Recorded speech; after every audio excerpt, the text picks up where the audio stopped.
सर्वभूतात्मा तस्मै श्री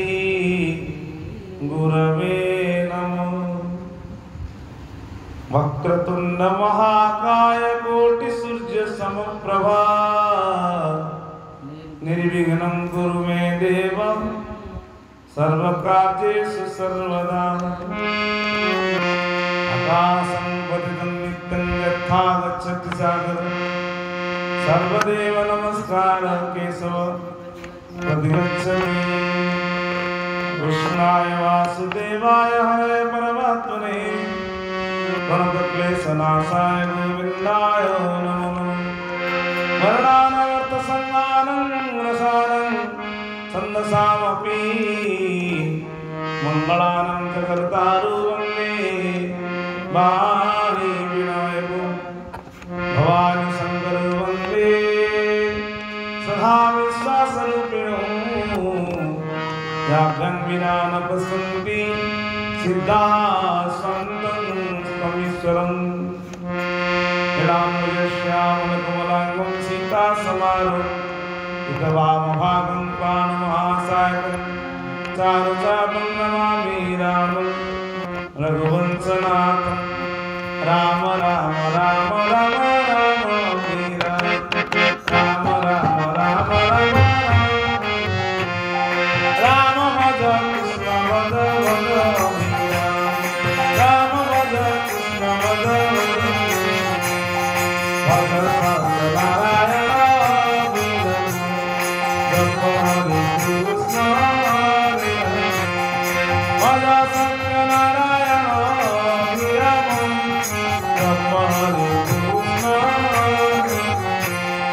हरे कृष्ण कृष्ण कृष्ण हरे हरे राम राम राम हरे हरे कृष्ण कृष्ण हरे हरे राम राम राम हरे हरे। श्री कृष्ण गोविंद हरे मुरारी नाथ नारायण वासुदेव। हरे मुरारी नाथ नारायण वासुदेव। जगन्नाथ जगन्नाथ जगन्नाथ पाहि मां जगन्नाथ जगन्नाथ जगन्नाथ रक्ष मां बलभद्र बलभद्र पाहि मां सुभद्रा सुभद्रा सुभद्रा रक्ष मां सुदर्शन सुदर्शन सुदर्शन पाहि मां सुदर्शन रक्ष मां जगन्नाथ जगन्नाथ जगन्नाथ पाहि मां अभिराम अभिराम अभिराम रक्ष मां अभिराम अभिराम अभिराम रक्ष मां अभिराम अभिराम अभिराम रक्ष मां। सत्यनारायण स्वामी की जय। प्रभुंगर सदीक्षानंद गवार हरि।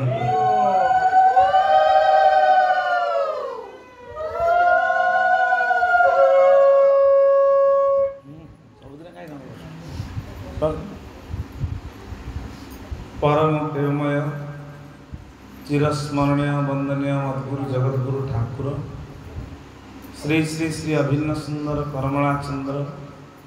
अभिराम परमहंस देवंकर श्री चरणकले भक्ति कृत साष्टांग दंड प्रणाम। शांत्यानंद आश्रमर अधिष्ठात्री माता पूर्णमासी राधाराणी समेत समस्त श्रीअचित विग्रह भगवत गोष्ठी परम पूज्य आचार्य देव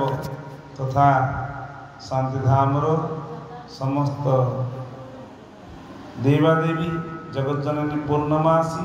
राधाराणी बांकबिहारी समेत समस्त श्रीअचित विग्रह भगवत गोष्ठी परम पूज्य आचार्य देव साधुसंत महात्मानंकर श्रीचरण वंदना करी आज पवित्र शुक्ल दशमी तिथि प्रत्येक वर्ष पथरापड़ा ग्राम एवं ये ग्राम पवित्र मानांबर बाबा महापुरुषंकर स्थान ये पवित्र स्थान रे मध्य परम पूज्य शांत्यानंद आश्रम जी वर्तमान पूजक हिसाब रही परम पूज्य नामाचार्य गोपाल बाबा जन्मपीठ एवं सर्वोपरि समस्त प्रत्येक वर्ष ठाकुरंकर यही पूज्य बाबा जन्मपीठ में आज 24 वर्ष हो 25 वर्ष आरंभ होगा जाऊँगी आसंता वर्ष बोधे 25 वर्ष हम नहीं जाऊ यही पवित्र दिन में ठाकुरंकर कृपा ये आंचलिक समस्त भक्त मान को नहीं ये गोष्ठी आयोजन करछंती। प्रभु पाकिमा तथा आमर महेंद्र बाबू गीता माँ एवं समस्त माँ मैंने अच्छा बहु संख्यार माँ मैंने ये कार्यक्रम जोग देती करुँच ठाकुर समस्त मंगल करंतु आनंद गवार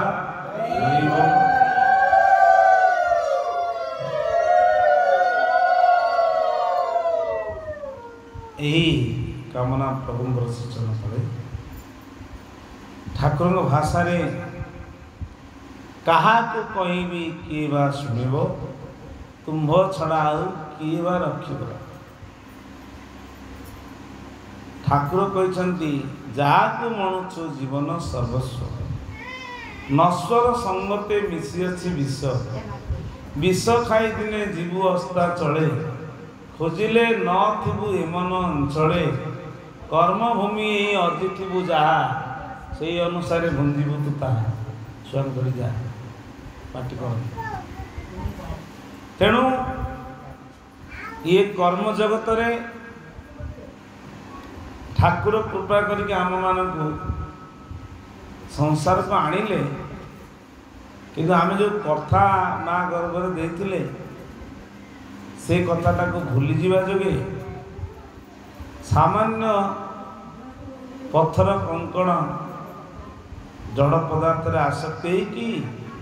चिन्मय पदार्थ को भूली जीवा यह ही दुखर कारण।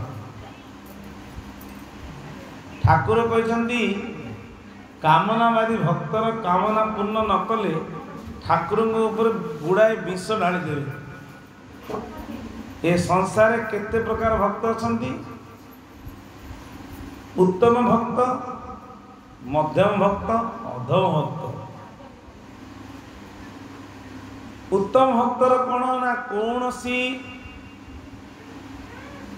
1% मध्य कामना न थाए पूर्व सुकृत आसे गुरुंकर कृपा पिता माता सुकृत आसे एवं सत्साधु सत्संग बसवा पूर्वजन्म तार अभ्यास थाए। तेणु जोटे सत्संग साधुसंग भजन कीर्तन ईश्वर कार्य हुए कह पड़े आपे आपे चली जाए ताकू ही उत्तम गुरु आपे मिलती। गुरु खोजिकी आसत से शिष्य मोर कोड़े अच्छे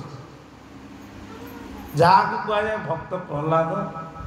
भक्त ध्रुव भक्त विदुर एमती अनेक महापुरुष अच्छा पुराण शास्त्र आम मैंने पढ़ी जानी एवं ठाकुरंकर 4 प्रकार भक्त को कहले आतरे गजडा देला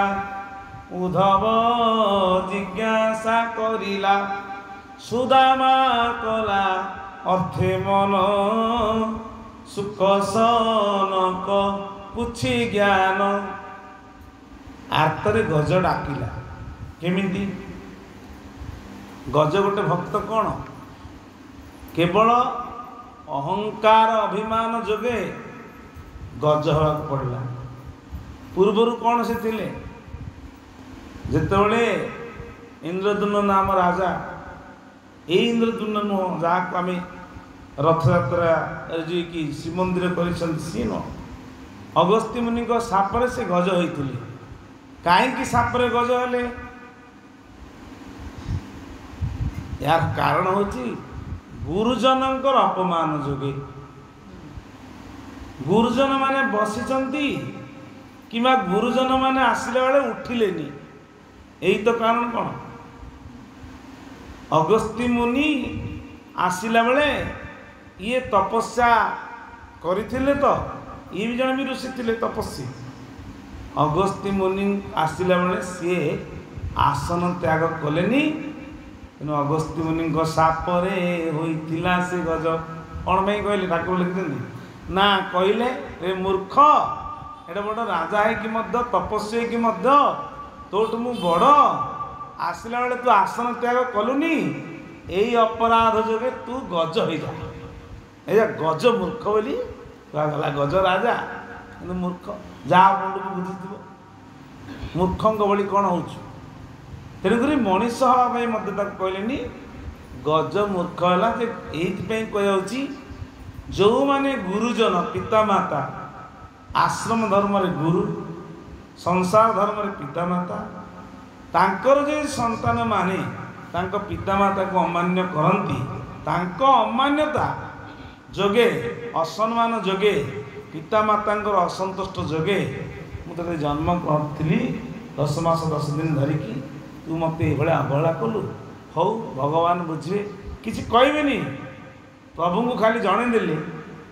पुत्र संतान मानकर संतान संतर अकल्याण हो जाए।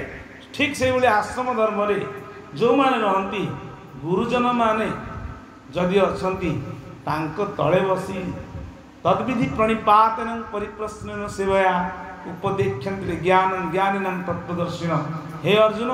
कौ दिन जदि उच्च साधु संग सत्संग प्रेमी से पाखरे तुम्हें बसी जाओ कि तांको दर्शन कर तत्क्षणात् साष्टांग प्रणिपात करी यथाशक्ति सेवा करी परिप्रश्न कले तुम जीवनर लक्ष्य कौन सी बतईदेवे जहाँफल कि तुम्हें ये भव संसार उद्धार हो पार। गीतारे 4th अध्याय भगवान कही कौन पे कहले ना विधि विधान अनुसार सेवा। तो एठी कौन गज मूर्ख हेले संसार विषय विराट संसार भव संसार मध्य गजर अभिमान थिला मो भलिया किए नहीं। हाँ गले स्नान करने परिवार वर्ग धरिकी किंतु से जानी नथिला कि गज रूपी गज को आ कुंभीर बल हो जल गजर बल स्थल रे कुंभीर को पाद को टाणी कुंभीर गजर पाद को टाणी देला जो टाणीना गज शत चेष्टा करिकी मध्य से जल रु आउ उद्धार है हो पारा ना जहाँ फल कि गजर दुर्बलता देखिले जे बहुत परिवार लोक डाकिले कई शुणिलेनी लास्ट को कहले अरे मो बंधु बांधव कुटुंब तुम मान साथी आनी तमें मत पंकर उद्धार करनी ये कुंभीर कबल ना ये जेते चेष्टा कले कुंभीर बल जल तेणु ताकू पारे नहीं। लास्ट को कौन है गज कौन सी भगवान का नाँ धरी डाक ना सी कहले ब्रह्मा विष्णु महेश्वर इंद्र ये माने कहते आज जब आम ना धरी डाकी था आम हेले जातु ये तो किसी डाकुनी बल थिला जो पर्यटन निज बल थिला ये कहले ठाकुर कहले नासारे पशिला पानी है नहीं आयत मोर भगवान हरि पदे शरण हरि कहीं कहले ना हरि ये कहले जे किए तो गोटे थिबो ए संसार दुख हरणकारी मोर किए दुख हरि की मते उद्धार करिवो मते संकट उद्धार कर। हे दुख हरणकारी किए अच्छ उद्धार कर किंतु नारायण कृष्ण विष्णु महादेव शिव ब्रह्मा से जानी कौन जान सी गोटे ता पूर्व जन्म जो तपस्या थिला पूर्व जन्म जो तपस्या करथिला हेले कौन हम से अगस्त्य मुनि साप जो से प्राप्त है अगस्त्य मुनि चरण तले शरण पशिला मु सापर मुक्त केमी नेबी ना तू तो गज हबू अभिशाप प्राप्त होती किंतु तोर तपस्या बल भगवान तोते दिने उद्धार करेंगे, दर्शन देवे। पूर्वर नथिले कि एवं मिल ठाकुर कौन कहले भाग्य को सब मिलाई नवीन राई पाइछि के कही सम्मुखे विद्यमान नेत्र कर मिलन भासई अभिराम बहे अमृत नये दर्शन परसन राधा आस्वादन कर अधर सुधा महाभाग्यवती जय रसवती दुख गला एणिकी सुधांशुमुखी चाहती वर्ण ठाणिकी। ठाकुर कहले बाणी आमे जगतगुरु ठाकुर श्री श्री अभिराम परमहंस देव आसिले उत्कल भूमि भारत खंडरे अनेक महापुरुष आसिले विभिन्न प्रकार श्लोक स्मृति माध्यम वेद को कहीगले। वेदर सार मर्म को ठाकुर अभिराम परमहंस देव आसिले उत्कल खंडरे उत्कल भूमि रे जन्म ग्रहण करी ओडिया भाषा सरल भाषा रे प्रांजल भाव रे समस्त श्रुति वेद तत्व को आम भली मूर्ख मान बुझेदेले किंतु कोटा अबुझा नहीं खाली मन टिके देले सब बुझी ये ठाकुर कौन कहले भाग्य को सब मिले। ये जो गोष्ठी ये जो सत्संग बाकी मार्ग बाबा कहीं आस भाग्य नहीं कर्मरु भाग्य हुए कर्मरु भाग्य हुए भाग्य कर्म नहीं कर्म करने ठाकुर पूजा ठाकुर सत्संग ठाकुर भजन कीर्तन ठाकुर सेवा करने कर्म करिवार उद्देश्य आग्रह जदि नाही भाग्य तैयारी करबनी। सी भावुं कौन कहल पु को चाकरी मिलगला झील को चाकरी मिलगला मोर तो पैसा पत्र हो गला मुझे कहीं से गोष्ठी जी एमान को कह जाए अधम भक्त। कहीं कह जाए अधम भक्त रे अधम मानस शुण ठाकुर कहते विषय विषय तू रस न रस रे अधम मानस शुण विषय रस तू न रस निर्विषय परम पुरुष को प्राप्त हो ताकू जेते कहले बुझाई एमाने बुझंती नहीं दिए यांकु सदगति लज्जारू धरवारे ठाकुर लिखिले जीव ब्रह्म जनावसी परमात्मा पादरे जेते उच्च थिले जीव थाए तो पदर जरे ठाकुर कहले जेते उच्च को जाऊ जा जेते बड़ लोक हो जदि मनटा थिबो गिद्ध भाया अरे उच्चरे बंध आम कौन फ्लाइट उड़ुचे पड़े जाऊे बड़ माने उड़ा जहाज उड़ी गले बड़ लोक नाई नहीं फ्लाइट टू आहरी उद्धर किए उड़े गिद्ध सागुणा हेले उच्चरे उड़े मनटा थाए तार पचा मढ़ उपरे उच्च पद प्राप्त हेले केवे जीवन शांति नुह। ठाकुर कहले इंद्र पदे आशा नाही है निर्वाणी है भी बोली मुक्त सिद्ध जोगी होई भी मनरे न भाविली भक्त जने तुम्हे बस हुआ बोली सुनिली जहूं तुम्भ कृपा नोहिले तो